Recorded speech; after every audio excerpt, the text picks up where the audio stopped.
그래서 여기는 코로나를 두려워하지 않고 학원을 나오시네.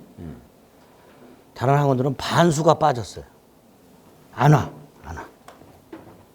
집에서 한다고 안 와. 근데 집에서 하냐? 안 해. 그죠? 여러분들도 뭐 집에 가서 다음 주까지 인강 한번 봐야지라고 굳은 결심을 했지만 보신 분 별로 없죠? 봐야지 그러다가 일주일이 딱 돼요. 이번 주도 못 봤네. 그러고 오시죠. 근데 또 이렇게 생각하시면서 봐도 똑같아. 화나보나 똑같으니까 굳이 뭐하러 보냐. 물론 당장은 큰 차이가 없습니다. 한 번 더 보고 오신 분과 그냥 오신 분이 똑같아요. 못 알아듣는 거는. 기억도 안 나고. 근데 이게 쌓이면 달라져요. 몇 달 지나서. 완전히 다릅니다. 그러니까 뭐 코로나 때문에 어디 나갈 일도 없고 딱 학원만 조심조심 왔다 갔다 하시잖아요. 그렇죠? 그러니까 집에서 시간 날 때마다 자꾸 봐주세요. 빨리 해야 될 거 아니에요. 이거 빨리 끝내야지. 이거 뭐 몇 년씩 끌어봐야 이거 뭔 의미가 있어. 그렇죠?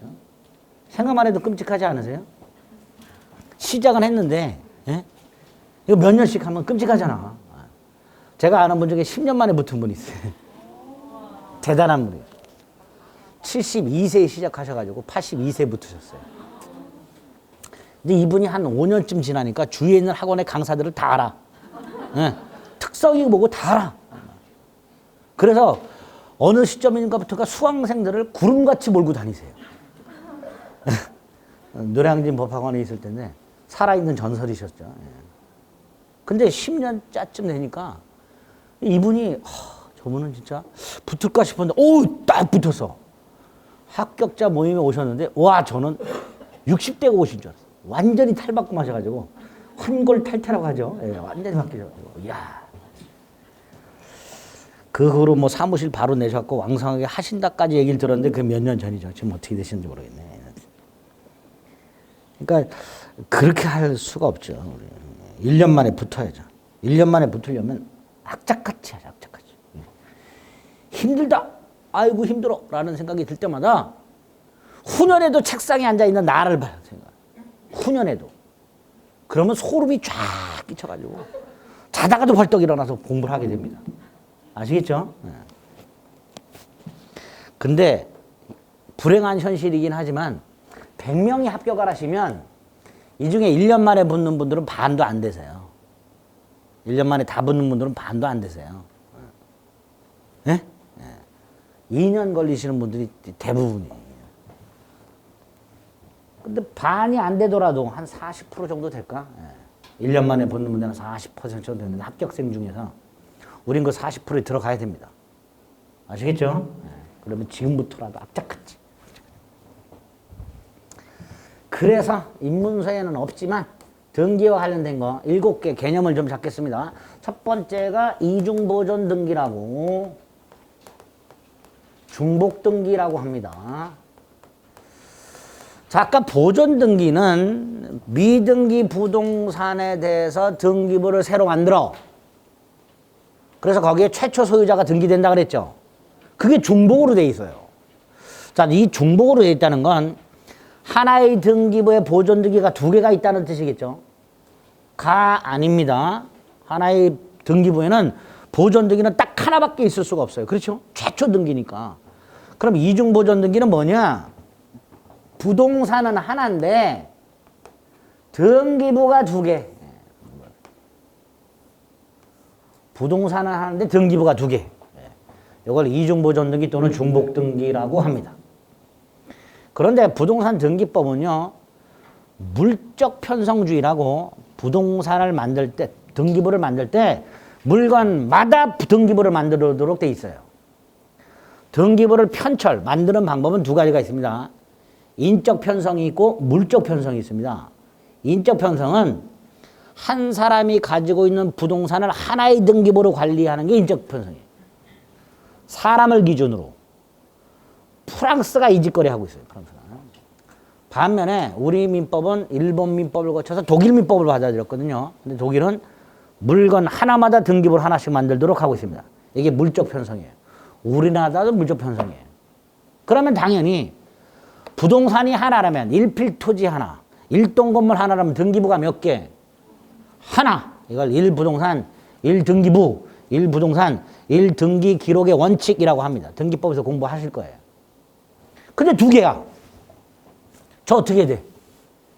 두 개를 다 관리해? 아니죠. 하나만 남겨놓고 나머지는 닫아야 되죠. 이걸 등기부 폐쇄 이렇게 말합니다. 닫아버려야 돼. 그 절차가 등기법에 규정이 돼 있어요. 중복등기를 발견한 등기관이 등기법에 정해진 절차에 따라서 정리를 하도록 돼 있어요. 여기서 초점은 어떤 등기가 유효냐를 따지질 않아요. 예를 들어서 여기 보존 등기가 이렇게 되어 있고 이전 등기가 이렇게 되어 있다. 그래서 왼쪽 등기부에는 현재 소유자가 을로 되어 있다. 오른쪽 등기부는 현재 소유자가 병으로 되어 있더라. 누가 진짜 권리자냐? 이런 거 안 따져요. 등기법에서는. 그냥 법에서 정해진 절차에 따라 지워버려요. 그래서 만약에 등기관이 이걸 삭제하고 폐쇄시켜버렸어. 그런데 나중에 알고 봤더니 얘가 진짜 권리자야. 얘가. 그럼 이 병이 가만히 있을까? 가만 안 있겠죠. 당연히 득달같이 들고 일어나서 법원으로 쫓아올 겁니다. 왜 이거 말소시켰냐고. 그럼 당연히 법원은 판단해 줘야 되죠. 이때 우리 법원은 어떤 등기부가 유효한가를 판단하는 거예요. 등기법에 있는 절차는 등기부의 유무효를 판단하지 않고 형식적으로 기계적으로 정리를 해요. 그런데 법원은 그렇게 정리된 게 잘한 거냐 못한 거냐 그거를 판단합니다. 그게 우리 시험에 나와요. 그게. 자, 우리 대법원은 이것만 보시면 돼요. 등기부가 두 개 있다. 현재 소유자로 등기되어 있는 사람, 현재 등기부가 마련되면 소유권자가 여러 번 손을 탈 거 아니에요. 바뀔 거 아닙니까? 그죠? 현재 소유자로 등기된 자, 이 사람 중에 누가 진짜 권리자냐 이거로 판단하지 않습니다. 우리 대법원은 최초 보존 등기 명의인 그 사람을 비교해요. 누굴 비교한다고? 최초 보존 등기 명의인을 비교합니다. 두 가지예요. 보존 등기 명의인이 동일한가? 보존 등기 명의인이 다른가? 이렇게 딱 두 가지로 구별을 해요. 서로 상자, 다를 이자, 상이하다 이렇게 되죠. 두 개의 등기부에 보존 등기 명의인을 비교를 해서 만약에 보존 등기 명의인이 동일인이다 그러면 무조건 먼저 한 등기가 유효. 무조건. 현재 등기 명의인이 누가 소유자냐 이거 안 따지고요. 무조건 선등기가 유효 이렇게 됩니다. 반면에 보존 등기 명의인이 다르다. 원칙 선등기. 그런데 이 선등기의 유무효를 따져봤더니 이게 원인 무효더라. 잘못 만들어진 거다 처음부터. 그럴 때는 예외적으로 후등기. 요렇게 보고 있습니다. 그래서 이 위에 거는요 다툼이 별로 없어요. 깔끔해 그냥 무조건 선 그럼 끝이야. 근데 밑에 거는 원칙 선이 원인 무효라면 후 그랬죠. 그러니까 먼저 등기한 사람과 나중에 등기한 사람이 먼저 등기된 게 유효냐 무효냐 가지고 치열하게 싸운단 말이죠. 그죠? 밑에 게 제일 중요해요. 밑에 게. 어쨌든 중복 등기에 대해서 우리 대법원은 이렇게 판단해서 정리한다는 거. 요거 기억을 하셨다가 나중에 아까 취득시효 살짝 봤죠? 예? 거기 가면 등기부 취득시효라는 게 있어요. 무슨 취득시효? 등기부 취득시효. 거기 가서 한번 써먹을 거예요. 요거 써먹습니다. 그때 대비해서 어떤 등기부가 유효한 등기부인가 기억을 해두시기 바랍니다. 두 번째가 아주 중요한 가등기라는 게 나옵니다. 가등기. 가등기는 본등기라는 것에 대비되는 개념인데요. 본등기는요. 물권을 변동시키는 등기를 본등기라고 합니다. 뭘 변동시키냐고? 물권을 변동시키는. 반면에 가등기는 물권 변동과는 아무 상관이 없는 등기예요. 물권 변동과는 아무 상관이 없는 등기가 가등기인데 뭐냐 도대체 이게 뜻이 갑과 을이 3월 10일 날 갑이 가지고 있는 A 토지를 매매합니다. 그런데 이행은 6월 10일 날 하기로 했어요. 6월 10일 날 갑은 등기를 넘겨주고 을은 잔금을 지급하고 이렇게 약속을 했어요.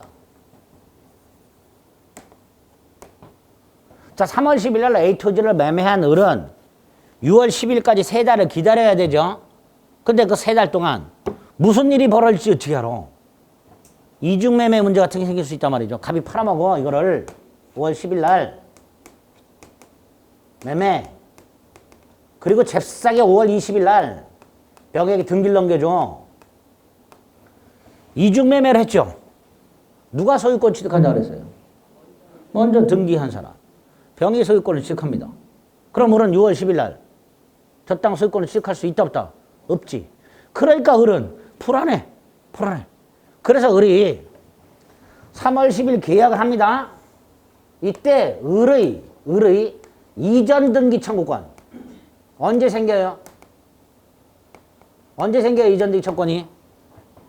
6월 10일 날 생기죠. 6월 10일 날 잔금 치르고 등기를 넘겨받기로 했으니까 6월 10일 날 을은 갑에게 잔금을 주면서 등기를 넘겨라 청구할 수 있게 됩니다. 을의 이전 등기 청구권이 언제 생긴다고요? 6월 10일. 을의 입장에 봤을 때 이 이전 등기 청구권은 계약 이후 장래에 발생하는 청구권이 돼요. 그리고 이 청구권은 을이 등기를 넘겨받으면 A토지 소유권을 취득하죠. 물권 변동이죠. 물권 변동을 목적으로 하는 청구권이 됩니다. 무슨 청구권? 물권 변동을 목적으로 하는 청구권이 됩니다. 자, 3월 10일 날 매매 계약을 체결한 을에게는 6월 10일 장차 발생하는 물권 변동을 목적으로 하는 청구권이 생기게 돼요. 6월 10일 날. 그죠? 자, 이 청구권 순서를 미리 확보하고 싶어. 먼저. 왜 순서를 확보해야 될까요? 우리 지난주에 물권끼리 충돌할 때 뭐가 우선한다고 그랬죠? 먼저 성립한 거. 성립, 선후 그랬죠. 그 중에 부동산 물권은 등기, 선후라 그랬어요. 그죠? 그러니까 을이 그 등기 순서를 미리 확보하고 싶대. 미리.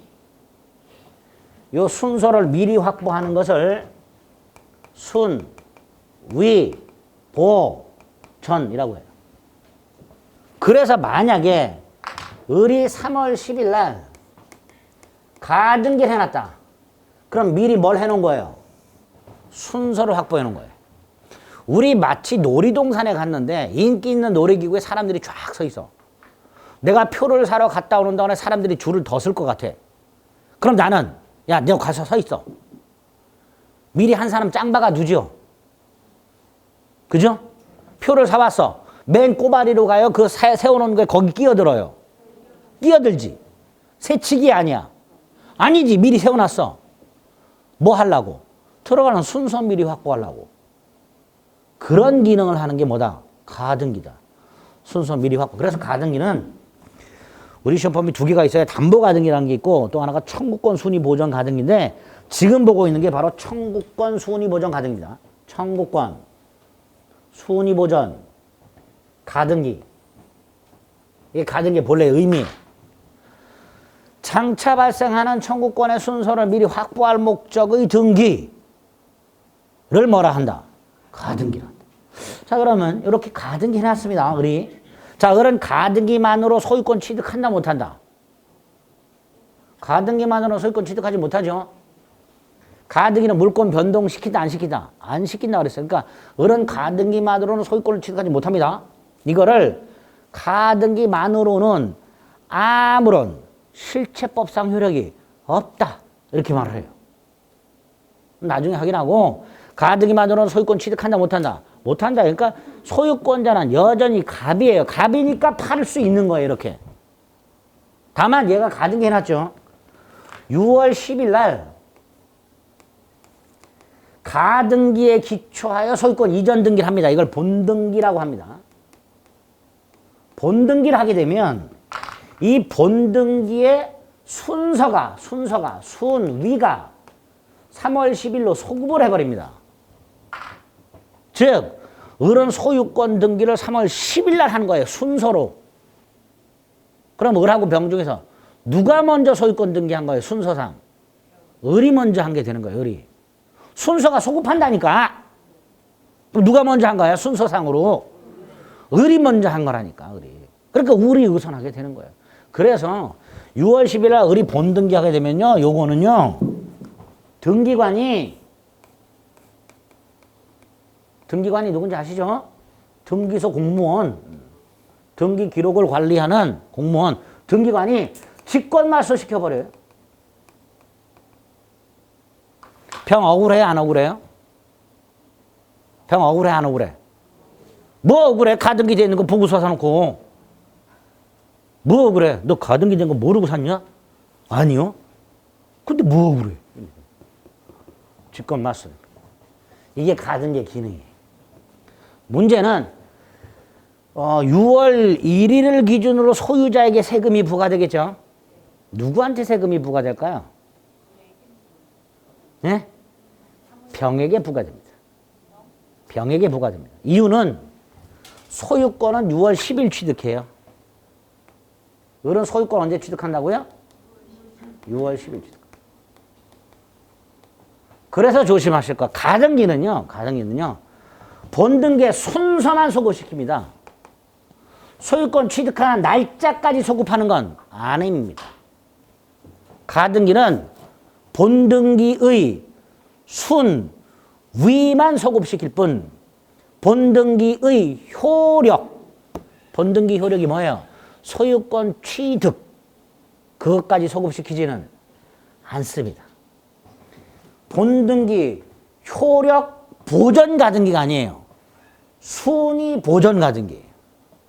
그렇죠? 그래서 요거 조심하셔야 돼요. 자, 3월 10일 날 가등기를 했다. 5월 10일 날 병에게 등기가 넘어갔다. 6월 10일 날 본등기했다. 순서가 소급한다. 을이 먼저 등기한 거다. 을이. 그러니까 병등기는 말소된다. 단 을의 소유권은 6월 10일 날 취득합니다.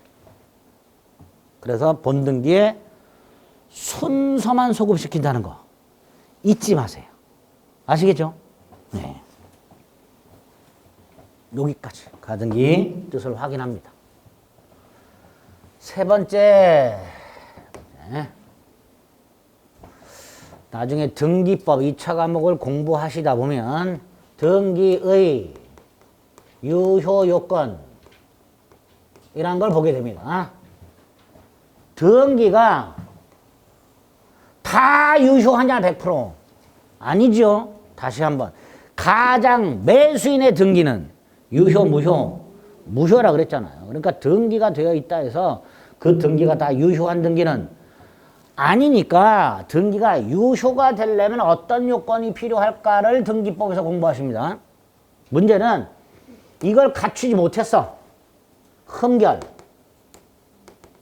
그럼 이 등기는 유효, 무효죠. 흠결이라는 건 뭘 갖추지 못했다 이런 뜻이에요. 빼먹었다 이런 뜻입니다. 그러면 등기가 유효권을 갖추지 못했으니까 그 등기는 무효 등기죠. 근데 이게 원칙일 뿐이에요. 예외가 있어. 이게 또 우리 시험입니다. 등기가 유효권을 그럼 유효권을 뭐하러 연락 공부하냐 말이죠. 못 갖춰도 유효인 경우 생기는데 예외입니다. 원칙은 무효입니다. 깡그리. 그런데 예외적으로 유효한 등기가 있어요. 몇 개 있는데 대법원이 얘기하는 것 중에 그 중에 우리 시험에 나오는 거 저기 민법 총칙에서 봤던 중간, 생략, 등기라는 게 있어요. A 토지를 갑에서 을로, 을에서 병으로 순차 매각. 그런데 매매를 했고 매매를 했을 때 법률행위잖아요. 당연히 을이 소유권을 취득하려면 등기를 넘겨받아야 되고 병이 소유권을 취득하려면 등기를 넘겨받아야 되죠. 이게 정상이지. 그런데 을이 세금을 안 내려고 미등기 전매를 해. 그래서 등기를 이렇게 넘겨줘. 이걸 뭐라 한다? 중간생략 등기. 그럼 등기부에는 소유권자 갑에서 다이렉트로 누구한테 넘어가? 병에게. 그럼 등기부만 본 사람들은 마치 누구하고 누가 매매를 한 것처럼 보여요. 갑하고 병이 매매한 것처럼 보여요. 근데 실제로 갑과 병은 매매를 했다 안 했다? 안 했어요. 그러니까 등기에 기록되어 있는 내용과 실제 계약 관계가 일치 불일치? 불일치해요. 그 일치 여부가 등기의 유효권이에요. 등기의 유효권 중에는 등기와 권리 변동 과정은 일치할 것. 이게 등기 유효권 중에 하나예요. 근데 이건 일치 불일치? 불일치해. 하지만 유효야. 왜? 세금 뜯으려고. 세금 뜯으려고. 이렇게 우리 대법원에 할 때 등기의 유효권을 제대로 갖추지 못했음에도 유효한 등기가 생기더란 말이죠. 그 중에 대표적인 게 뭐다? 중간 생략 등기야. 여기다가 우리 대법원은 친절하게, 뭐하게? 친절하게 중간 생략 등기 하기 위한 요건까지 알려줘. 니들 중간 생략 등기 하고 싶니? 네. 그러면 합의를 해, 합의. 갑을병 니 셋이 합의를 해. 그럼 중간 생략 등기 할 수 있어. 당사자 전원 합의를 요건으로, 병은 갑에게 직접 나에게 등기를 이전하라 청구할 수 있다. 이걸 받아줘요, 법원이. 병이 갑을 상대로. 자, 다시 한번. 갑하고 병은 매매를 한 적이 있다, 없다? 없잖아요. 그럼에도 병이 갑에게 나에게 직접 등기를 넘겨달라고 청구하게 되면 법원이 받아준다니까? 뭘 근거로? 합의를 근거로. 왜? 세금 뜯어내려고. 그러니까 법원은 받아주면서 이렇게 말하겠죠. 이렇게 말할 거야. 아무리 니들이 중간 생략 등기 합의를 해서 직접 병이 갑에게 등기를 청구할 수 있다 하더라도 갑병사에 매매를 한 것은 아니다. 갑을 매매, 을병 매매는 그대로 존속한다. 그러니까 등기는 하고 세금은 내. 이게 판례예요. 무슨 말인지 아시겠죠? 그래서 당사자 전원의 합의가 있다면 최종 양수인은 최초 양도인과 계약을 한 적이 없음에도 불구하고 합의를 근거로 뭐 할 수 있다? 직접 이전 등기를 청구할 수 있다. 단 그렇다 하더라도 갑병 사이에 따로 매매 계약을 한 것은 아니고 갑병, 을병 사이 계약은 그대로 존속. 예? 중간 생략 등기. 요거하고 비슷한 게 하나 또 있어요. 비슷한 게. 갑이 A 건물을 신축. 자, 건물은요, 신축한 사람이 소유권을 취득합니다. 누가 소유권 취득한다고요? 신축한 사람이. 자, 이때 갑 A 건물에 대하여 등기부를 만들어서 소유권자 갑이라고 보존 등기를 해야 소유권을 취득하는가? 등기 없이 소유권을 취득하는가? 아까 등기해야 된다고 그랬어요? 안 해도 된다고 그랬어요?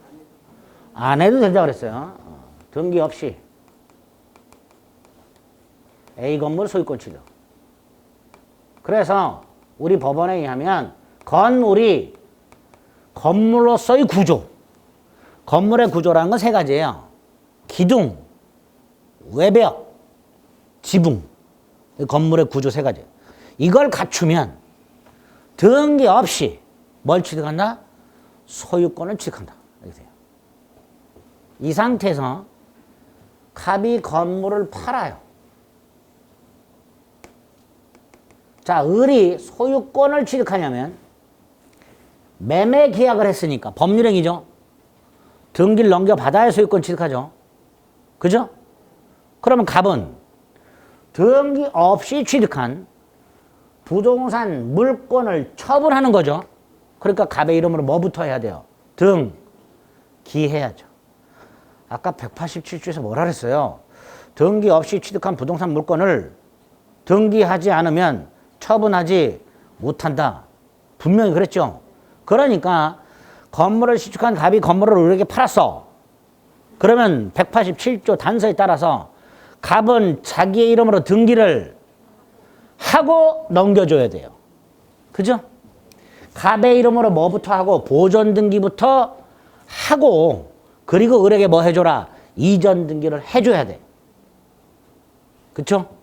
그런데 갑이 역시 세금을 안 내려고 지 이름으로 보존 등기를 생략한 채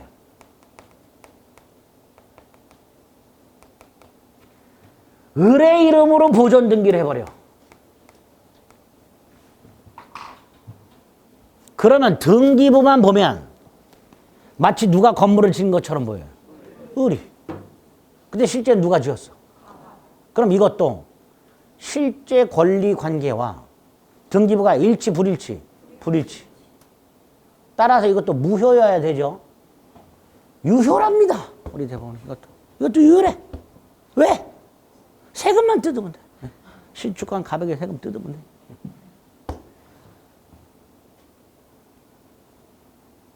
안 밝혀지면요. 안 밝혀지면 그냥 가는 거예요. 그럼 뭐 굳이. 안 걸렸는데 뭐 어쩔 거예요. 걸리면. 여기다가 우리 대법원은 이걸 또 이름까지 붙여줘요. 모두 생략됩니다. 여기서 모두. 오를 의미하는 게 아닙니다. 우리가 머리에 쓰는 걸 뭐라 그래요? 모자. 머리 모자. 두. 머리 두자. 이거 생략했대. 최초 소유권 등기를 생략했다 해서 모두 생략 등기라고 합니다. 이것도 유효. 이것도 유효. 이렇게 등기가 유효 요건을 제대로 갖추지 못하면 무효 등기가 원칙인데 예외적으로 유효한 등기들이 나온다. 이거 말고도 무슨 위조문세한 등기라든가 진정 명의회복을 위한 이전 등기라든가 몇 가지가 더 나옵니다. 이건 나중에 간단간단히 개념을 잡아드릴게요. 두 가지 딱 기억하세요. 이게 세 번째. 그 중에 중간 생략 등기 아주 중요합니다. 가등기 하고요. 중간 생략 등기 하고요. 굉장히 중요합니다. 개념을 확실하게 잡아두세요. 네 번째. 등기가 유효 요건을 갖추지 못하면 원칙이 무슨 등기? 무효 등기. 자, 무효 등기는 어떻게 해야 되는가? 말소합니다. 뭐 한다고요? 말소. 무효 등기를 말소하는 것도 등기예요. 그걸 말소 등기라고 불러요. 별도의 등기입니다. 그것도. 근데 어쨌든 등기가 무효라면 말소를 해야 되는데 말소 등기를 하지 않고 재활용을 하는 경우는 재활용. 등기를 재활용을 해. 이거를 무효 등기의 유용이라고 불러요. 뭐라고 한다? 무효 등기의 유용. 자, 어떤 경우가 있을까 생각해 봅니다. 1월 10일 날 갑과 을이 A 토지를 짜고 가장 매매를 해. 그 등기를 넘겨놨어. 채무자 갑이 채권자의 강제 집행을 면할 목적으로 친구 을과 짜고 매매를 가장해서 등기를 넘겨주었다. 가장 매매죠. 허위 표시지. 유효, 무효. 무효라 그랬어요. 기억나세요? 등기는 유효, 무효. 이것도 무효. 계약이 무효라면 등기도 무효. 계약이 무효. 자, 을등기가 무효라는 것은 A 토지 등기부에 현재 소유권자 을 이렇게 등기되어 있겠죠. 근데 그게 무효니까 을은 소유권자다 아니다. 소유권자가 아니다라는 뜻이에요. 소유권자가 아니다. 그럼 이건 누구 소유예요?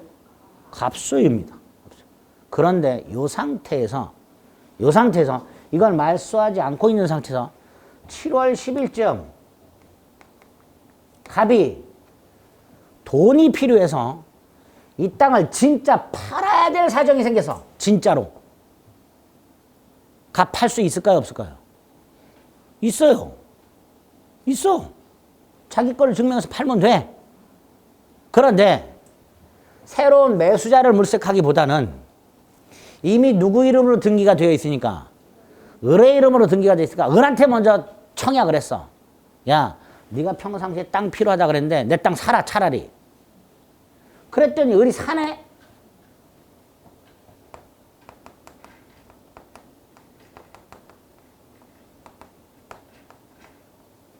이런 거 할 수 있을까 없을까? 7월 10일 날.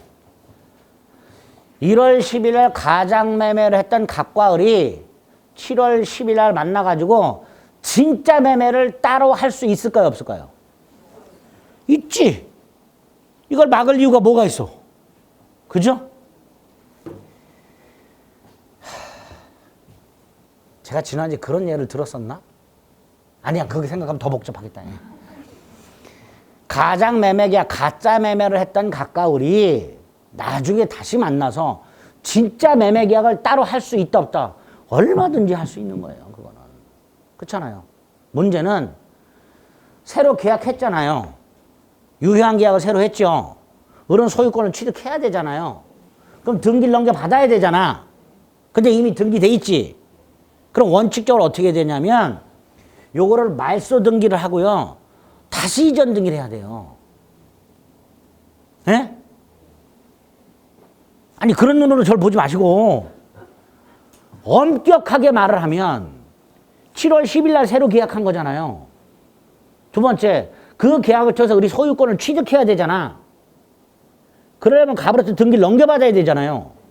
근데 등기가 누구 이름으로 돼 있어요? 을의 이름으로. 그러니까 일단 을의 이름으로 되는 걸 말소를 시키고 병한테 판 걸 생각해 볼까요? 병 등기 넘겨받아야 되죠. 누구 이름으로 등기돼 있어요 지금? 을. 그러니까 을 먼저 말소시키고 넘겨받아야 될 거 아니에요. 똑같아요. 뭐가 달라? 갑이 을한테 판 거하고 병한테 판 거하고 뭐가 달라요? 똑같이. 그러니까 이 경우에도 원래는 이걸 말소를 시키고 새로 이전 등기를 해야 돼요. 그런데 계약 당사자가 동일하죠. 계약 내용도 동일해. 그러면 굳이 이걸 말소시키지 말고 재활용하라 말이지. 그걸 뭐라 한다? 무효등기의 유용이라고 합니다. 무효등기 유용. 다시 한번 갑과 을이 1월 10일 가장매매하고 이렇게 등기를 넘겨준 상태에서 7월 10일 날 갑이 병한테 팔았을 때는 병이 소유권을 취득하려면 이거 먼저 말소를 하고 넘겨받아야 돼요. 그렇죠?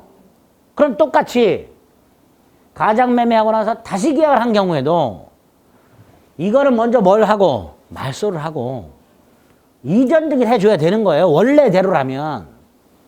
그런데 지금 말씀드렸듯이 갑이 병한테 판 게 아니라 기존 당사자에게 팔았단 말이지. 당사자가 동일, 계약 내용이 동일.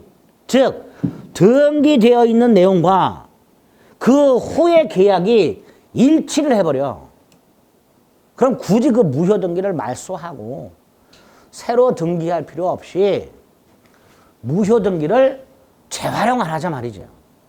그렇죠?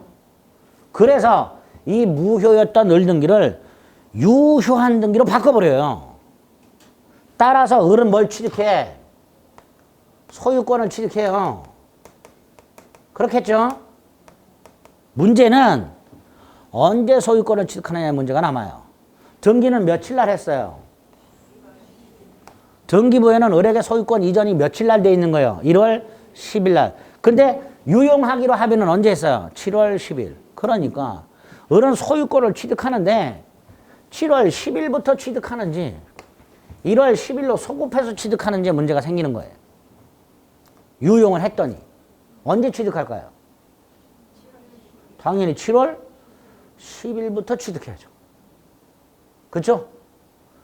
무효였던 을 등기를 재활용하기로 합의한 날 그때부터 유효한 등기가 되고 처음부터 유효한 등기가 되는 것은 아닙니다. 이런 거를 나중에 할 거예요. 무효 등기의 유용이라는 제도인데요. 이게 민법 총칙에서는 무효행위의 추인이라는 제도로 나옵니다. 나중에 할게요. 어쨌든 이렇게 무효인 등기를 재활용하는 경우가 있다. 재활용. 그걸 무효 등기의 유용이라 한다. 자, 이제 3개 남았는데요. 5번째, 6번째, 7번째. 요 7번째가요. 우리 교재에 느닷없이 182페이지에 보면 등기의 의의라고 해서 쭉 있고 효력이라고 쭉 나오죠. 거기에 1, 2, 3번 우리 시험에 안 나와요. 4번이 먼저 추정적 효력이라는 게 하나 나와요. 이게 등기에서 제일 어려워요. 이게 떡 있어요. 우리 시험에. 우리 교재. 안 볼 거예요 지금. 요 3가지는 나중에 볼 겁니다. 복잡한 거고요. 일단은 7개 중에서 4가지를 개념을 잡아주자. 등기와 관련상. 됐죠? 4가지만 잡아주자. 4가지. 자, 마지막에 지금 우리 교재에서 체크한 추정력이라는 것만 하나 간단히 생각을 해보세요. 추정. 생각만 하는 거예요. 뭐만 한다고요? 생각만 합니다. 생각만. 갑을 은행에서 1억을 대출받아요. 그리고 갑이 갖고 있는 101호. 여기다 은행 이름으로 저당권이라는 게 등기가 돼요. 이렇게 저당권자 을. 저당권이 어떤 기능이 있다고 그랬죠? 지난주에. 저당권이라는 권리. 갑이 돈을 안 갚으면 저당권이라는 권리에 의하여 101호를 경매를 넣는다 그랬죠. 그죠? 그래서 은행은 그 경매 대가에서 101호를 회수하게 됩니다. 이게 저당권의 기능이에요. 그러니까 등기부에 은행 이름으로 저당권이나 근저당권이 등기가 되어 있으면 아, 빌린 돈이 있구나. 이렇게 생각하는 거예요. 자, 문제는 갑이 돈을 갚아요. 1억을. 그럼 을의 채권 소멸하죠. 예? 을은 갑에게 1억을 빌려줘서 채권을 갖고 있었는데 돈을 갚으면 채권이 소멸할 거 아닙니까? 채권이 소멸하면 저당권도 당연히 소멸한다. 채권이 소멸하면 뭐도 당연히 소멸한다? 저당권도 당연히 소멸해요. 말소 등기 없이. 뭐 없이? 말소 등기 없이. 은행에 가서 1억을 갚아요. 그럼 은행은 저당권 등기 말소에 필요한 서류를 줘요. 예? 그럼 그 서류를 가지고 등기소에 내.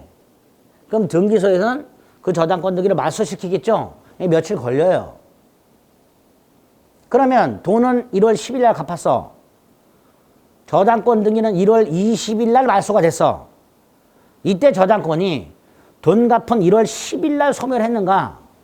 말소 등기한 1월 20일 소멸하는가? 언제 소멸한다? 예? 현재 10일, 말소 20일. 언제 소멸? 저당권 언제 소멸? 1월 10일 소멸. 언제 소멸한다고? 쉽게 생각하세요. 돈을 갚는 순간 저당권은 사라져요. 등기는 나중에 말소되는 거예요. 그래서 우리 대법원에 의하면 돈을 갚은 때부터 말소할 때까지 무효 등기가 돼요. 돈을 갚은 때부터 말소할 때까지 무슨 등기라고? 무효 등기. 무효 등기. 여기까지 됐죠? 여기까지 됐어요? 그런데 이게 은행이 아닌 경우 일반 사채업자 같은 경우 한번 생각을 해봅니다. 갑이 돈을 갚았어요. 저당권 소멸했죠. 말소하라 그랬더니 알았다 그러고 말소에 필요한 서류를 안 줘. 대신 영수증만 써줘. 영수증만 갖고 있으면 돼요. 뭐만 갖고 있으면 된다? 영수증만 갖고 있으면 돼요. 갑은. 그래서 어쨌든 갑은 돈을 갚고 영수증을 받아가지고 등기는 언제 말소될까 이제나 저제나 기다리고 있는데 을로부터 느닷없이 소송이 붙었어요. 1억을 갚아라. 우리 소송을 제기했어요. 갑은 돈 다 갚았죠. 갚을 이유가 없잖아. 만약에 소송이 붙으면 갑은요. 영수증 법원에 증거로 내면 돼요. 돈 다 갚았는데요. 그럼 얘는 패소를 해요.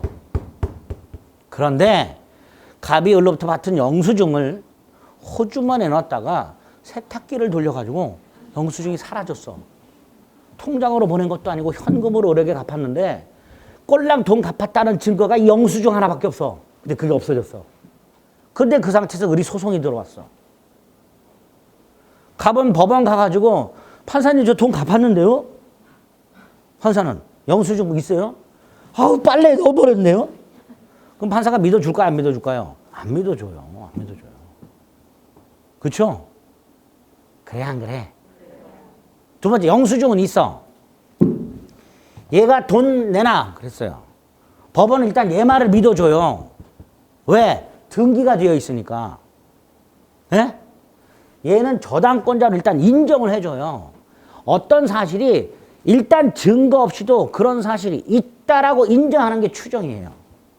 그런 사실이 있다라고 인정하는 걸 뭐라 한다? 추정이라고 하는 거야. 그러면 갑하고 을 사이에 을이 갑에게 돈을 갚아라 라고 소송이 붙으면 일단 법원은 등기부를 봤더니 을이 뭐라고 등기가 돼 있어야지?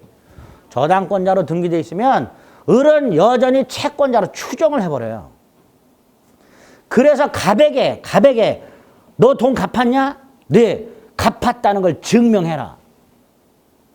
이렇게 법원이 요구를 합니다. 이걸 입증 책임이라고 해요. 그 입증 책임을 지는 사람이 증명을 꼭 해야 돼요. 못하면 패소. 그럼 다시 한번. 등기부에 여전히 저당권자로 등기되어 있는 을이 갑을 상대로 이걸 갚으라는 소송을 제기한 경우에 등기의 추정력 때문에 을은 저당권자로 추정, 을은 채권자로 추정. 그럼 법원은 추정된 건 그대로 믿어요. 아, 을은 채권이 있구나. 예? 그래서 갑에게 너 왜 돈 안 갚아? 빨리 갚아. 이렇게 요구를 하게 될 거예요. 갑은 다 갚았는데요? 라고 주장하겠죠. 그러면 갑이 그걸 증명해야 돼요. 추정된 것과 반대 사실을 증명을 해야 돼요.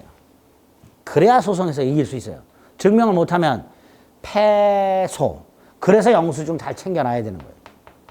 만약에 갑이 영수증을 잃어버렸다? 증명 못하지요. 패소합니다. 법원은 갑에게 돈을 갚아라라고 판결을 하게 돼요. 갑은 이미 갚았죠. 또 갚아야 돼요.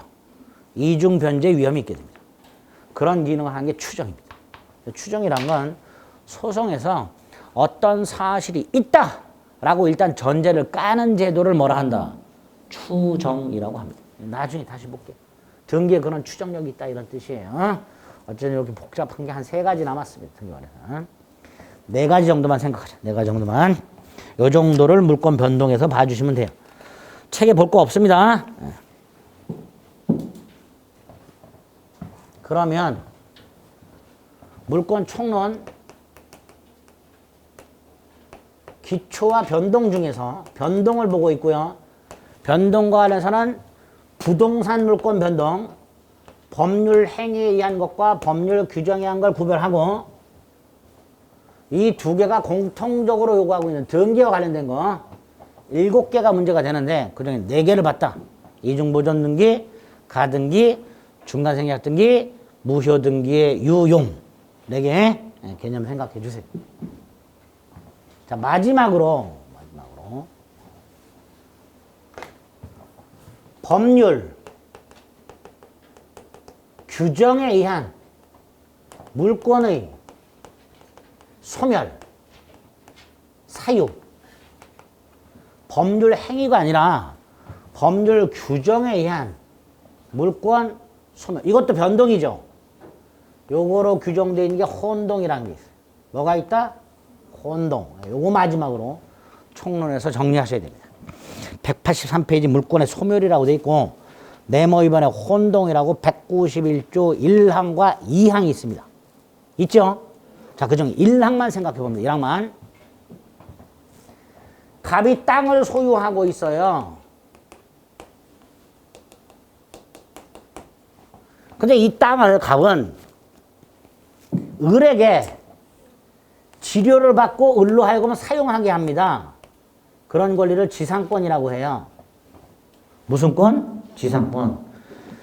타인, 토지를 일정 기간 사용 수익할 수 있는 권리, 그걸 뭐라 한다? 지상권. 자, 을이 갑소유 땅에 지상권을 갖고 있었는데 얼마 있다가 갑이 와가지고 내가 좀 돈이 급한데 땅을 네가 그냥 살래? 그래서 을이 싸게 주면 사겠다고. 그래서 갑이 반값에 팔아. 을은 좋다고 나 샀어. 뭘 취득해요? 소, 유, 권. 그럼 이렇게 말할 수 있죠. 동일한 물건에 대하여, 그렇죠? 동일한 물건에 대하여 소유권과 다른 물건이 동일인에게 귀속. 이렇게 말할 수 있죠. 그죠? 191줄 보세요. 동일한 물건에 대하여 소유권과 다른 물건이 동일한 사람에게 귀속. 한때에는 뭐가 소멸한다? 다른 물건은 소멸한다. 그럼 여기에서 어떤 게 소멸하는 거예요? 이게 소멸한다. 이게 소멸.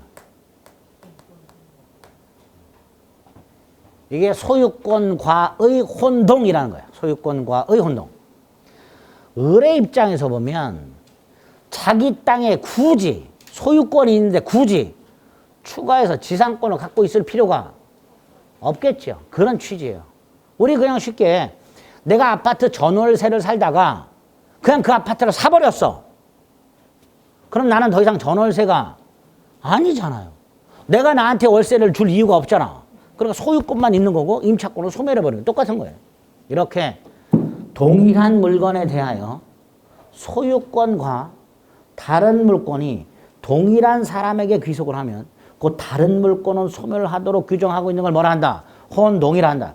여기서 다른 물건은 소유권을 제한하는 제한 물건을 주로 말하게 됩니다. 지상권 같은 거. 나중에 지상권을 볼 겁니다. 그런데 단서에 이렇게 놨어요. 그러나 그 물건이, 여기서 그 물건이 뭐죠? 그 다른 물건을 말하겠죠. 제3자 권리의 목적이 된 때는 소멸하지 아니한다. 예외가 나와. 예외가 크게 두 개가 나와요. 그 중에 하나가 지금 이 조문에 있는 거고요. 또 하나가 대법원이 인정하는 예외가 있어요. 대법원이 인정하는 예외는 나중에 보고 이 조문에 있는 예외를 생각을 해봅니다. 갑소유 땅에 을이 지상권을 갖고 있었는데 을이 돈이 필요해. 그럼 뭐 대출을 받든지 해야 될 거 아니에요. 돈을 빌리든지. 그럼 담보를 요구하게 되면 담보를 제공해야 되잖아요. 자, 이때 을은 이 지상권이라는 권리를 담보로 제공하고 돈을 빌릴 수 있을까요? 없을까요? 있을까 없을까? 있어요. 그리고 돈을 빌려준 사람은 이 지상권에다가 저당권을 설정하기.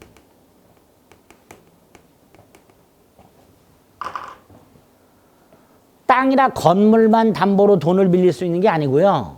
우리 민법은 지상권이라는 권리, 전세권이라는 권리도 담보로 제공하고 돈을 빌릴 수 있도록 해놨어요. 이때 누가 땅이나 건물도 아니고 누가 지상권 보고 돈을 빌려주냐고. 그건 여러분이 걱정할 게 아니에요. 그렇게 하도록 돼 있어요. 그럼 을이 자신이 갖고 있던 지상권을 병에게 담보로 제공하고 돈을 빌리면 병이 지상권에 대하여 저당권을 갖게 됩니다. 토지의 저당권이 설정됐어. 토지 저당권. 건물의 저당권이 설정돼. 건물 저당권. 지상권의 저당권이 설정돼. 지상권 저당권. 전세권의 저당권이 설정돼. 전세권 저당권. 이렇게 불러요. 나중에 저당권 가서 봅니다. 어쨌든 을은 자신 소유의 땅이나 건물이 아니라 갑소유 땅에 갖고 있는 권리 이거를 담보로 제공하고 돈을 빌릴 수 있도록 해놨습니다. 자, 그래서 이렇게 을의 지상권이 병의 저당권의 목적인 경우에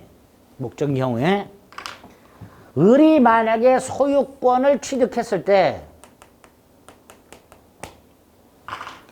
191조 본문처럼 지상권을 소멸시켜버리면 뭐도 소멸을 해버려요. 저당권도 소멸하는 문제가 생겨요. 그렇죠? 저당권자가 가만히 있을까? 가만 안 있겠지. 그래서 단서를 만들어놨어. 그 물건이 제3자 권리의 목적인 때는 소멸하지 않는다. 그래서 경우에 따라서는 을은 자기 땅에 뭘 갖고 있을 수 있어요? 지상권. 그죠? 그런 예외가 있게 됩니다. 자, 그래서 크게 생각합니다. 원칙. 하나의 물건에 소유권과 소유권이 아닌 물건이 한 사람이 갖게 되었을 때 그 소유권이 아닌 물건은 소멸한다. 이게 원칙. 다만 그 소유권과의 혼동으로 소멸하는 이 권리가 제3자 권리의 목적인 때는 소멸하지 않는다. 이런 예외를 주게 됩니다. 이게 가장 간단한 혼동의 개념이에요. 가장 간단한. 원칙과 예외. 나중에 예외를 더 보게 됩니다. 밑에 양가로 2번. 동그라미 1에 니은. 예를 들어 지상권자인 을이 토지 소유자 갑으로부터 토지를 매수하였다면 을이 뭘 취득해요? 소유권을 취득하겠죠. 그럼 뭐는 소멸한다? 지상권은 소유권과의 혼동으로 소멸한다. 그런데 다음 페이지. 동그라미 2번에 기업.